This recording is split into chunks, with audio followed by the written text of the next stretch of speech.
Hello friends, कैसे हैं आप। कल हमने बाज़ारों में चर्चा की थी किस तरीके से बाज़ार जो है परसों जो है हम ये कहें कि ऊपरी लेवल पर सेलिंग प्रेशर जो है देख रहे थे।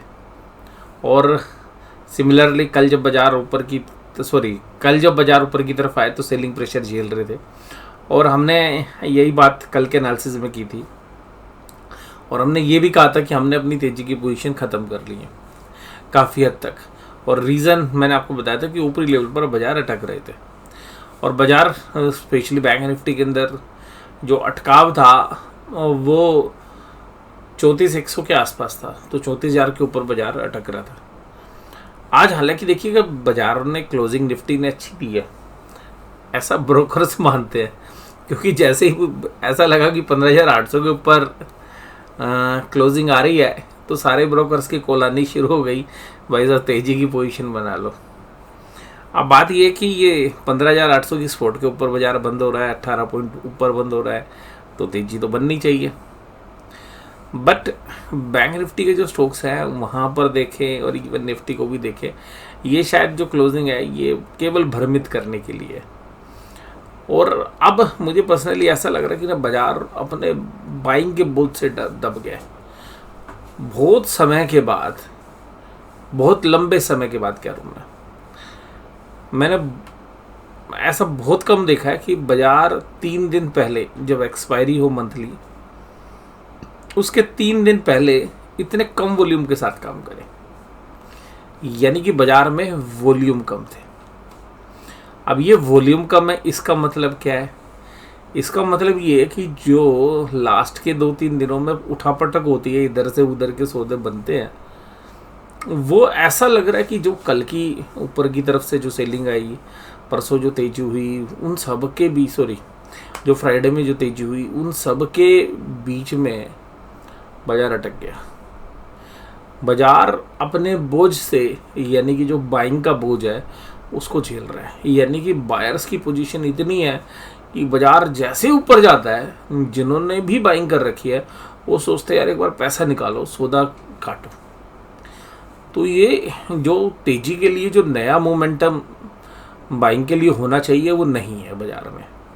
तो मुझे पर्सनली ऐसा लग रहा है कि बाजार अभी हाल फिलहाल में, इस एक्सपायरी के लिए बोल रहा हूँ मैं, आज स्पेशली तो मैं कल के लिए बोल रहा हूँ, फिर कल की स्थिति के बाद दोबारा बात करेंगे। बाजार अपने ही बोझ से दब गया। जो पिछली एक्सपायरी में था बाजार, पिछली एक्सपायरी में वीक था, लेकिन वहाँ पे एक चीज़ थी कि FIIs की शॉर्ट पोजीशंस थी। लेकिन इस बार क्या किया है FIIs ने, बहुत ही सॉलिड गेम खेला है। माल तो बेचा ही है, पहले तेज़ी से माल बेचा, फिर धीरे माल बेच रहा है और अपने जो शॉर्ट्स पोजीशंस हैं उनको कवर कर लिया। अब शॉर्ट्स पोजीशंस उसने कवर कर ली, तो अब जो बाकी प्लेयर्स हैं DIIs अगर बाजार को ऊपर लेके जाएंगे तो वो दोबारा से माल बेच देंगे, ये अपनी शॉर्ट पोजीशन बना लेंगे। अब वो शॉर्ट कवरिंग वाली बात के चांसेस थोड़े से कम लग रहे हैं। अगर वो शॉर्ट कवरिंग नहीं आएगी तो भाई साहब एक्सपायरी पे जो पिछली एक्सपायरी बाजार चला था उसकी तरह कैसे चलेगा। लेकिन फिर भी हमारे पास समय है, अभी हम कल और देखेंगे भाई पोजीशंस कहाँ कहाँ बन रही है।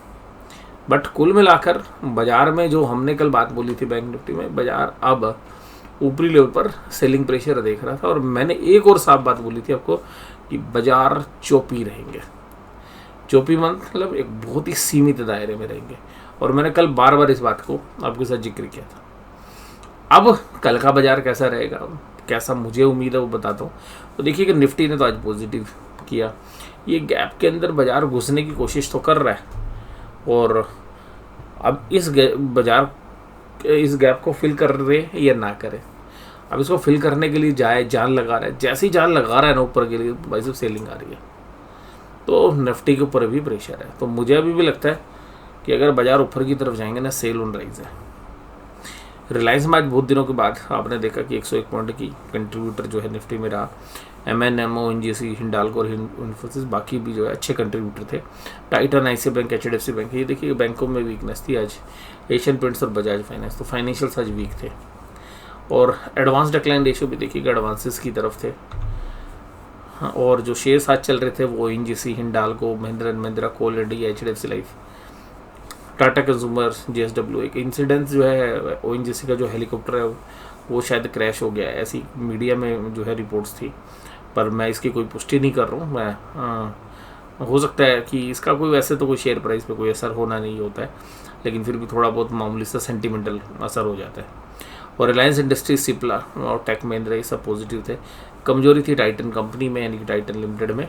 Asian Paints, Bajaj Finserv, Divis lab, Adani ports, SEZ, Kotak Mahindra, Bajaj finance, ICI bank, IndusInd bank, HDFC bank. तो आप क्या देखेंगे आज?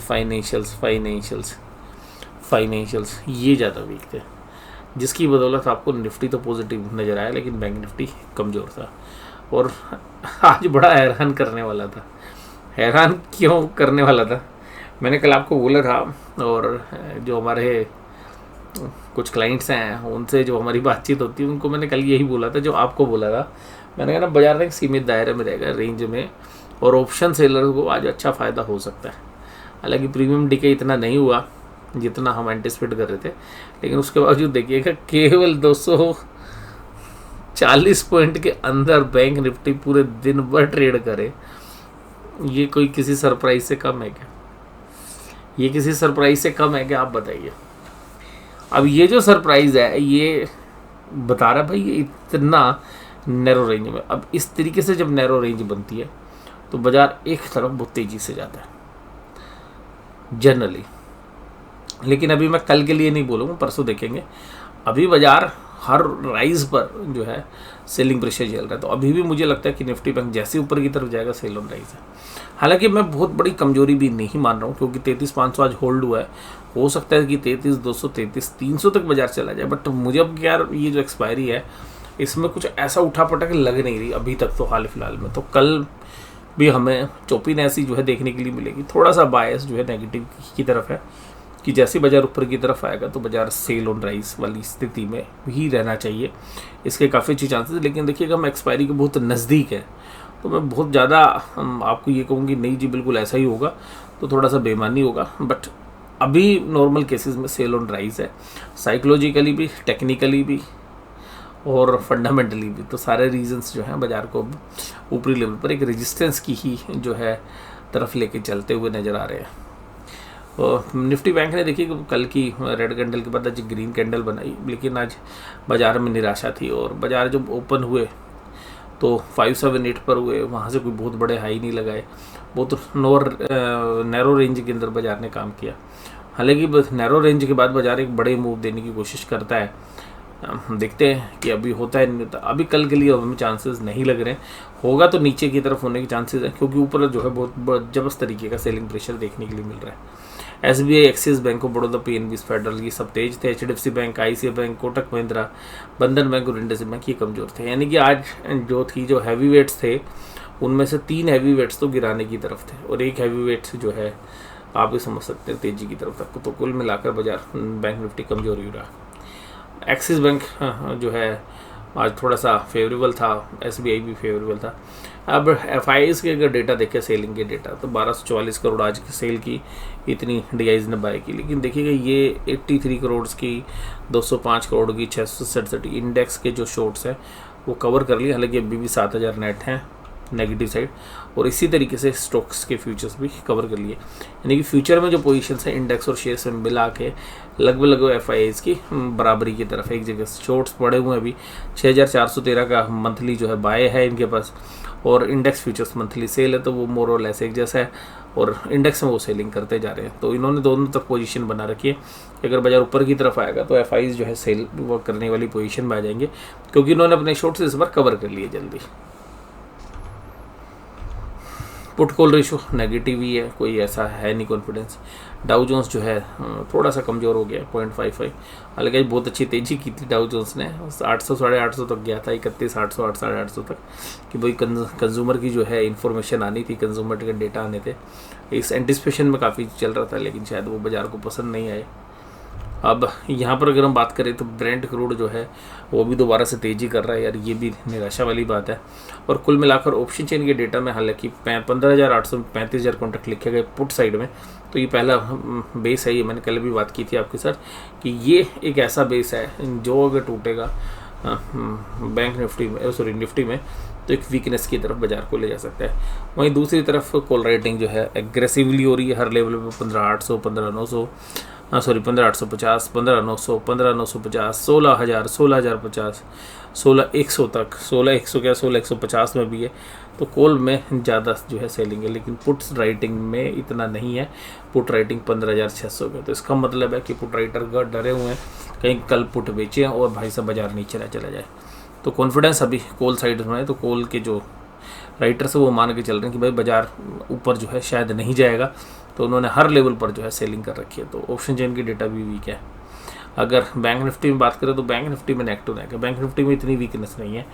33,500, 33,600 पे पुट राइटिंग भी हुई है और उसी लेवल पर कॉल राइटिंग भी हुई है।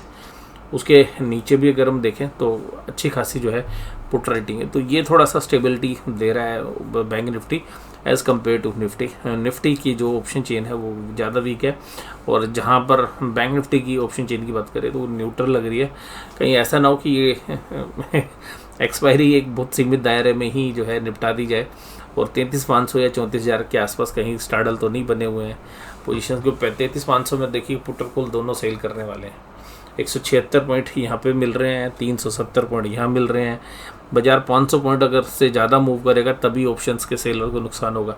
तो 33,500 के स्टार्डल जो है वो एक्टिव है यहाँ पर, और जिसकी वजह से आपने दोनों में 33,500 की कॉल और पुट दोनों में बराबर का ओपन इंटरेस्ट देखा। स्टार्डल का मतलब होता है जब एक ही स्ट्राइक प्राइस की कॉल या पुट बेची जाती है तो बाजार एक ही तरफ जाएगा। तो यहाँ पे समझिए जो सेल करने वाले के पास कितने रुपए आ गए, तकरीबन 500 रुपये, 370 प्लस 176। तो जब तक 500 पॉइंट से ज़्यादा का मूव नहीं होगा तब तक ऐसे ऑप्शन सेलर्स को नुकसान नहीं होने वाला है। और केवल 2 दिन का समय है, तो बाजार अगर 33,500 के आसपास ही सेटल होता है तो ये दोनों ऑप्शंस के जो प्रीमियम है वो ऑप्शन सेलर जो है एंजॉय करेंगे। लेकिन ऐसा प्रैक्टिकली नहीं होता 33,500 एग्जैक्टली बंद हो। बट ध्यान रखिएगा किसी भी साइड पर, चाहे मंदी की साइड चाहे तेजी की तरफ, 500 पॉइंट जो है ऑप्शन सेलर के पास आ गए तो 500 पॉइंट तक लगभग सेफ है। तो स्टार्डल क्या होता है, ये स्ट्रेटेजी भी मैंने आपके साथ बताई आज कि स्टार्डल में जो ऑप्शन सेलर है उसको दोनों प्रीमियम मिल जाते हैं जिस भी स्ट्राइक प्राइस पे कॉल और पुट है, और इन दोनों के वैल्यू से ज़्यादा अगर बाजार ऊपर या नीचे होता है तब उनको जो है नुकसान होता है। अगर सेम स्ट्राइक प्राइस के पर 33,500 पर ही कॉल या पुट दोनों खरीदी गई और जब ये माने कि स्ट्राइक भी 33,500 पर ही काम कर रही थी, यानी कि जो बेसिक था, तो जनरली जो स्टार्डल की जो पोजीशंस होती है वो मंथली पोजीशंस में ज़्यादा एक्टिव रहती है, क्योंकि मंथली ऑप्शंस 1,000 रुपये की होती हैं, पुट भी और कॉल भी। तो वहाँ पे एक ऑप्शन सेलर जो है 2,000 पॉइंट तक थोड़ा सेफ रहता है कि अगर पुट कॉल अगर बाजार 2,000 पॉइंट के दायरे के बाहर जाएगा तभी ऑप्शन सेलर को नुकसान होगा मंथली एक्सपायरी में। जनरली इस तरीके की जो स्टडीज़ होती है वो नॉन डायरेक्शनल बेसिस पर जो है जो ऑप्शन सेलर्स हैं वो यूज़ करते हैं। तो मंथली में जो है डेल्टा कम होता है, यानी कि मूवमेंट कम होती है, महीने भर तक इंतजार करना होता है, लेकिन 2,000 का जो है मार्जिन मिलता है। जबकि वीकली जो ऑप्शंस हैं वो 800 से 1,000 रुपये के प्रीमियम रहते हैं जब स्टार्टिंग होती है, लेकिन उसमें डेल्टा ज़्यादा होता है। तो बाजार अगर एक साइड भी 1,000 पॉइंट चला गया तो आपके पैसे चले जाएंगे। ओपनिंग गैप अप या गैप डाउन अगर होती है तो प्रॉब्लम में आ जाते हैं, तो वहाँ पर स्टॉप लॉस लगाने का भी जो है टाइम नहीं मिलता है। तो स्टार्डल के जो है कुछ अपने कुछ फ़ायदे हैं, कुछ नुकसान है।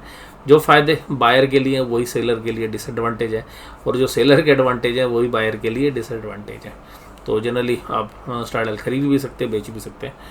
तो बट मुझे खरीदना थोड़ा सा रिस्की लगता है, बेचना शायद मुझे लगता है कि थोड़ा सा टाइम वैल्यू ऑफ मनी जो है सेलर के पास होती है, तो वो ज़्यादा किफ़ायत वाला जो है सौदा है। तो आपको ये वीडियो कैसी लगी जरूर से जो मुझे कमेंट बॉक्स से बताइएगा। वीडियो देखने के लिए धन्यवाद। Thank you very much.